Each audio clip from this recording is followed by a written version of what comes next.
Hi, it's Anne. Thank you for stopping by. So what's this weird thing? Well, this is what we're going to talk about today, and this is going to be a video I'm going to film in pieces because there are going to be many hours of waiting and drying between steps.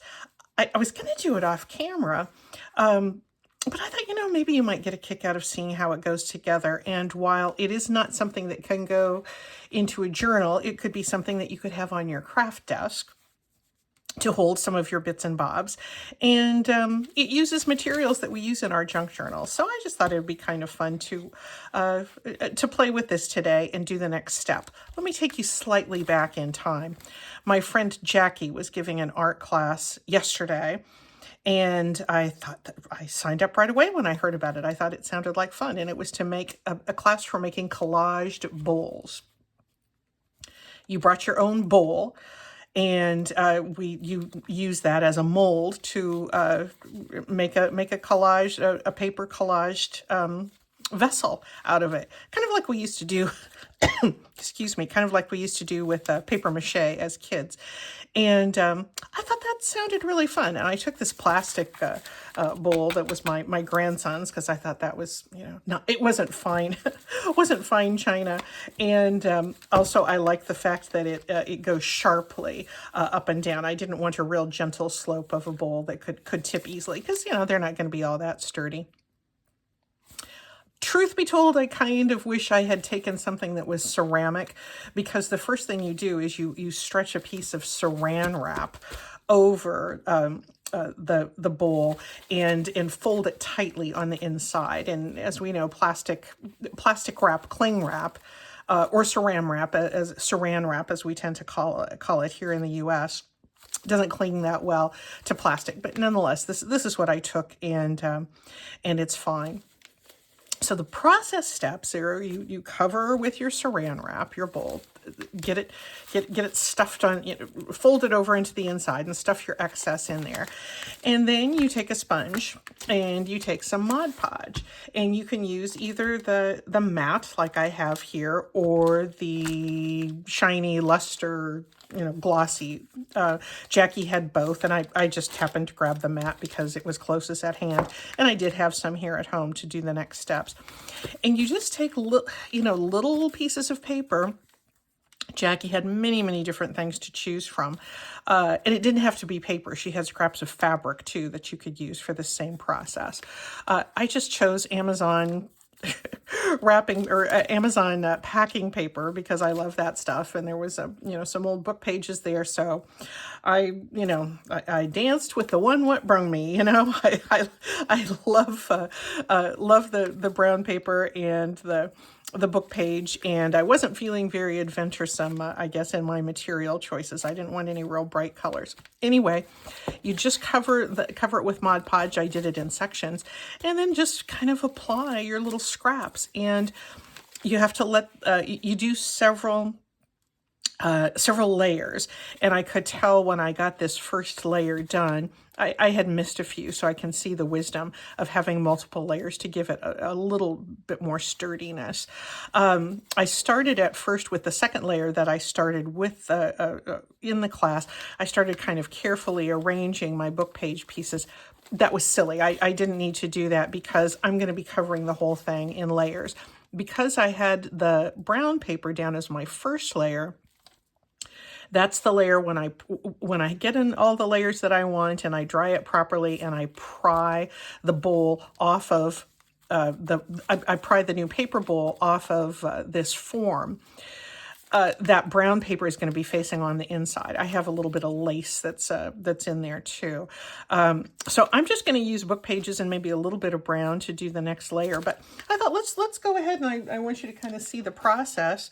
And got my workspace covered. Got a glass of water here. Got my Mod Podge. I think I'm going to use this little. This is from some sage. I was making lasagna earlier today, and I thought this little sage thing would be handy. I don't want to be sticking my sponge all the way into the Mod Podge, so I'm going to just use this as a little tray I always seal up my Mod Podge with a piece of plastic between the lid and the jar because it tends to be such a good sealant, it seals up itself. That might be a little bit too much.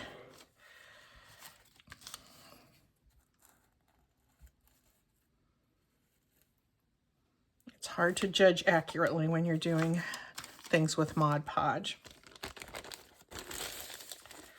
Do you use Mod Podge?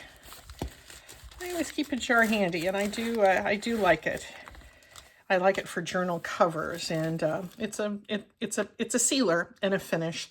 It's handy to have around. It's gotten really expensive, but you don't use that much of it at a time. It's going to look like I have white glue all over it, but it does dry nice and clear. So I'm going to just do the next layer. I might do a few more, and we'll pause the video and maybe wait a day or two. I'm going to make a few more little scraps here out of some of my own abundant scrap supply.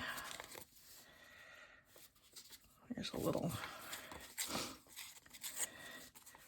image that is nice. I'm not gonna worry much about the content. I'm careful not to have anything that I've done any stamping on that's gonna smear. But I've been surprised before, so who knows? It's nice to use up a few scraps. When I was at the class, Jackie provided the materials, except you did bring your own bowl. And I was so excited. There was an old vintage dictionary there. So while she had many different kinds of, beautiful wrapping papers and rice papers and, decorative prints and things like that, that were there. And Jackie's a very, very colorful person and works with beautiful, vibrant colors. Of course, your friend Anne went right for the neutrals. Well, I'm going to go ahead and tear up a few more.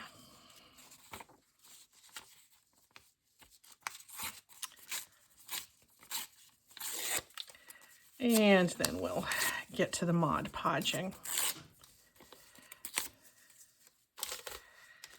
This is not something that is a quick process, but it was quite relaxing. I enjoyed it, and it was really fun to be with other people. And here's a little bit of a music page. All right, Anne, let's get down to business. Shall I start on the edge? I think I'm going to start right here and go down the side.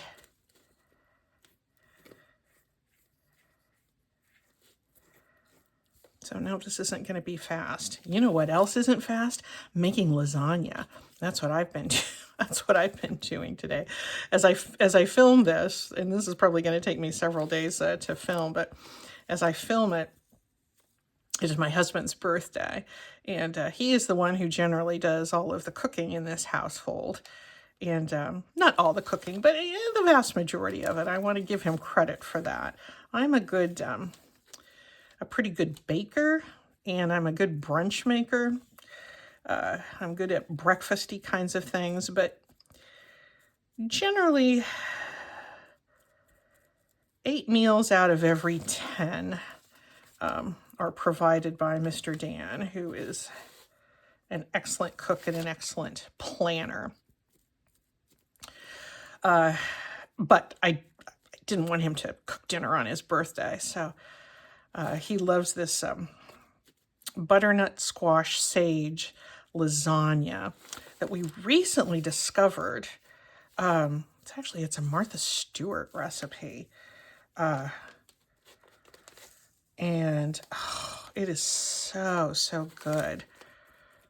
It's a lot of work to prep, but it's just so enjoyable. You chop up a butternut squash and you roast it. I should talk about my process here. I'm putting down Mod Podge on the surface and then putting down a scrap and then just covering that scrap with some I can bring you in a little bit closer if you like. Don't want to miss any of this exciting action. You just cover that scrap, and then the whole thing dries. Anyway, so this butternut squash lasagna, oh, the flavor is just so good. But it's a lot of work. You know, you got to roast your butternut squash. And what are the other steps? You make this filling with ricotta cheese and cream. It's rich. It's rich. It's not something from a health standpoint that you would want to have every week. We, have it maybe once every 3 months. Anyway, today is the day for the man's birthday, and that's a happy thing.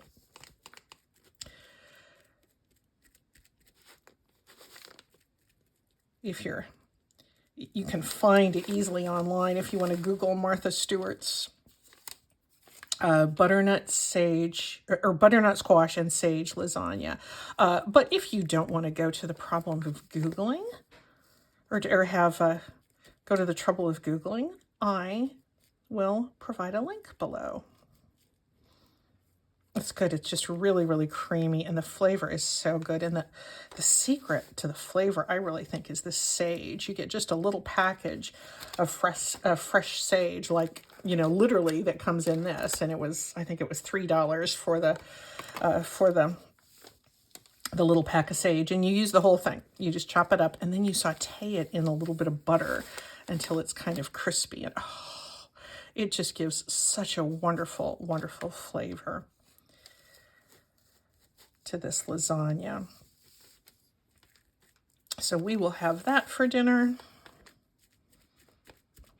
Yeah, the kids aren't coming over. They normally do on Dan's birthday, but their spring break is this week for public schools. And so our daughter and her husband and their wonderful little boy they're out of town on spring break. So we will see them when they get back, and we'll celebrate Dan's birthday together. Dan is so good about not ever wanting a fuss on his birthday. He said, after you've had so many, 70 plus birthdays, you don't really need to have all that big of a celebration. So he just kind of wanted to be home and be with me, and that's fine. We have fairly low key entertainment needs, and we've been out at a few different things this past week anyway, so it's kind of nice to be home. I think he's upstairs watching basketball right now. It is NCAA tournament season, college basketball.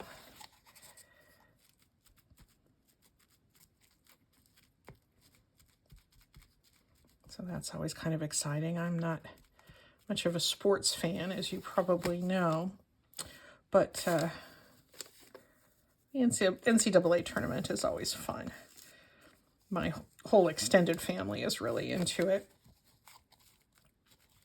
As you're doing this Mod Podging, this sponge brush is really handy because, you can just squeeze down some of that excess in areas that you really want to kind of push down. And it might be a little bit hard to tell what's the new layer and what's the background, but I think you're generally getting that idea.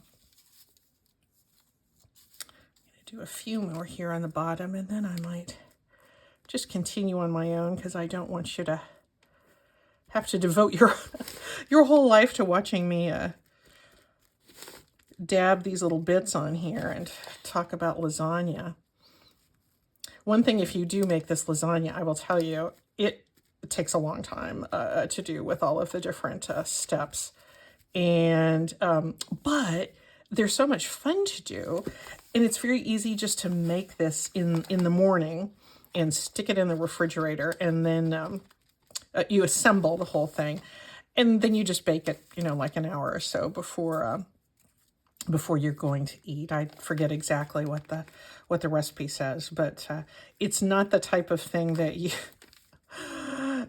look at the clock at 4 in the afternoon and go, oh, I think I'm going to make Martha Stewart's butternut sage or butternut squash sage lasagna for dinner tonight. No, no, your family will be sorely disappointed if you try to do that, and you will be stressed out and rushing, and there's just so many different steps. So make it easy on yourself. Martha does not say this in the recipe, but I'm sure she would approve of the notion of you making it early in the day, covering it with more saran wrap, and going about your business for the rest of the day and simply baking it when you're closer to dinner time. I think you can see this whole process, so I'm going to stop this for now, and we'll come back after I've completed it and after it has dried, which may be later today, it may be tomorrow. We don't know. It's probably going to need another layer after this. So anyway, we'll see you, I would say in a little bit, but it's going to be more than a little bit, but it'll be quick for you. Okay, so this is actually looking pretty cute. Just to review, layer 1 was the brown Amazon packaging paper that I did in class. The layer 2 was the little bits of book page that I did with you here a little bit ago, so that I could see where I was going and have visual cues on what layer was what. For layer 3, I used bits and pieces of this old, I have a reproduction of an old Sears and Roebuck catalog, and the type is very, very distinctive. And I ripped that up and used that for layer 3. I think this looks really, really cute. I'm almost sorry that I want to put another layer on it, because I think this looks really cute. But you know what? If I love it that much, I can do another one, because I do think it needs another layer. So just again, so for my own ease of use, visually, I'm going to use some of these old pages from this condensed version of Little Women, and so I'll have little bits and pieces of my favorite book there. And I think I'm going to go ahead and do that that last layer. I've been in between layers. I've been using my heat gun, and so this feels pretty dry to the touch now, but I do want to let it dry really, really well overnight before we have the final reveal. So I'm going to go ahead and do little bits and pieces of Little Women, and we'll do layer 4, and we'll let it dry overnight. Okay, so it is the next morning, and I think this has dried really nicely. It helped when I did subsequent layers to put the bowl upside down on top of this little jar, just so it was elevated, and this was a nice place to let it dry overnight. But it feels really, really good. There's now 4 layers of scraps on this, and I think the Mod Podge itself adds a little bit of substance and a little bit of thickness to this too. Because when you go over the edges, the paper can stick up a little bit, and it's a little bit pointy. And while the Mod Podge is still damp, you can just go through and smash those things down. I don't know. Let's see. Let's see if we can pull the bowl out. Now, let me think. This is the saran wrap, and I want to get in between the plastic bowl and the saran wrap, and I think it ought to come out okay, but, and there we go. Ooh. Okay, now let's see if we can pull the saran wrap off.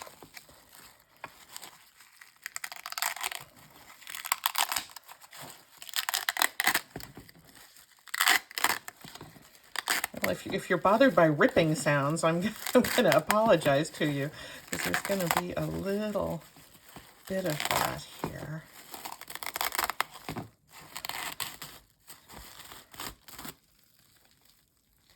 Well, there is our little bowl. Can you see the inside? I put a couple of pieces of lace in there just because Jackie had them. when I did my first layer, but you can see the first layer was the Amazon packing paper, this wonderful stuff that we all have a lot of. So I did that first, so that's what's visible from the inside. For a first attempt, I think I'm feeling okay about that. We could leave the edges raggedy, but they're not even. So let's see. I wonder if I should use my knife or my scissors. What do you think? I think I'm going to start with the knife.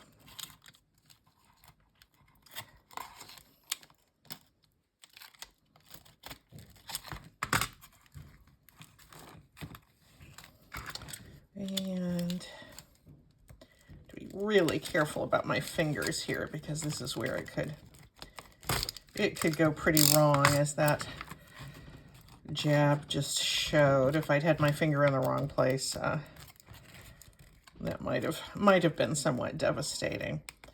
Let's try. Oh, this, okay. Yeah, this is going to work okay.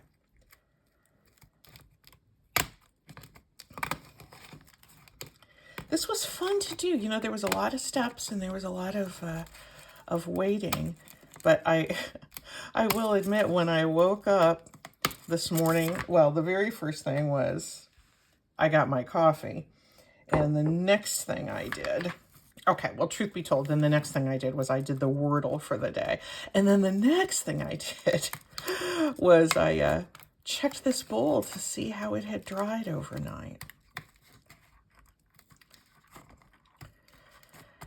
So with these 4 layers of scraps, it's actually cutting quite easily. All right. So here's my little bowl. I think that's going to be fun to have on my craft desk. So you're going to see it a lot, but it's going to be filled with little things. Now this, I used the matte. I wonder if I maybe used the glossy instead of the matte when I did that first round when I was at the class with Jackie, because that looks awfully shiny there. I was pretty sure I just used the matte. You know what? It doesn't matter. I think this is really, really cute. Now, I was thinking last night, what would I do if I wanted to zhuzh it up just a little bit? And I thought, what if I put a little embellishment on one side with a little bow? You know, it doesn't really need it, but it sure would be cute, wouldn't it? So let's pull out the old crocodile here. And I'm just going to kind of see if I can punch a hole here. Whoops. There we go. So I'm going to punch a hole here, and I'm going to punch another one right next to it.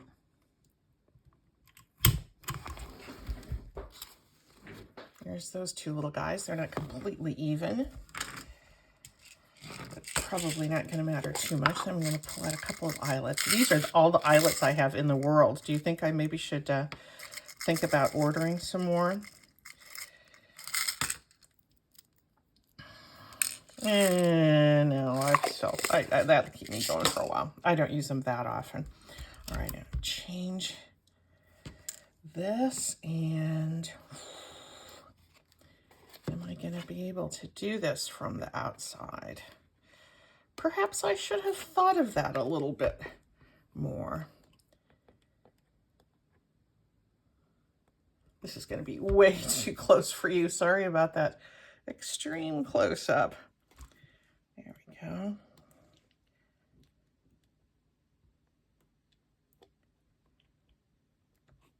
And a handheld crocodile might be a little bit easier for this.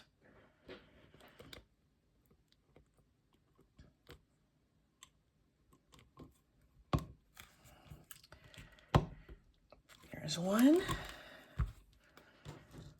And here's the second. I am glad I used that technique of making each layer of these little paper bits a different kind of paper, because it really did make it a lot easier to see where I was going and where I had been. All right, that was the world's awkwardest crocodiling, that's for sure. So what should I do for a little bow here? Shall I put a little string? I could put some color.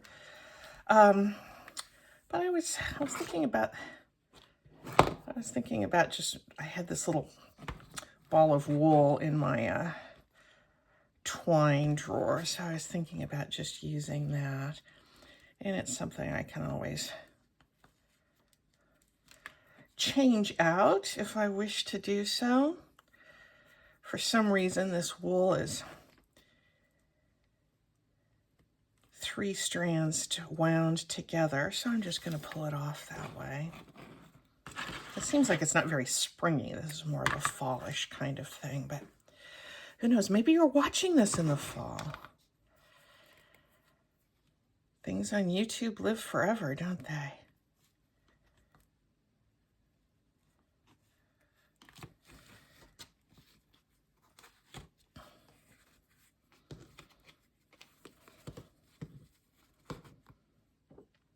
Press this into service again. And I might not want the bulk of that first tie.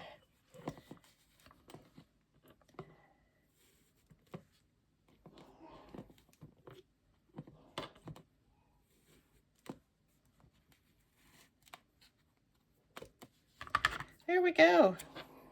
I think we are done with this little project. Now, Jackie said you don't have to just use paper for this. She used, she has used napkins. She's used fabric. She said almost anything that can be bent can be used for this technique. I believe Jackie said when she used very thin rice paper, she put like maybe six layers on this, but if she was using fabric, it just took 1. So I think that this was, for the first time, I think this was really fun. And thank you to my grandson for allowing me to press his little applesauce bowl into service. And I just think this is super cute. You could, I'm trying to think of other things you could use this for. I was thinking you could almost use this as a planter saucer. You'd want to put something waterproof, whatever your original mold was, on the inside if you were to put a plant in there. But that would be a cute plant saucer. But for now, I'm just going to use it for stuff. What can I put in there? I'm going to put some washi tape in there. And then I put some labels in there. I'm just going to have fun putting different things in there. And tell me if you decide to make one of these. It's a different way to use our fabric scraps, and it can be a fun little addition to our craft table. Thanks for watching, guys. We'll talk to you soon.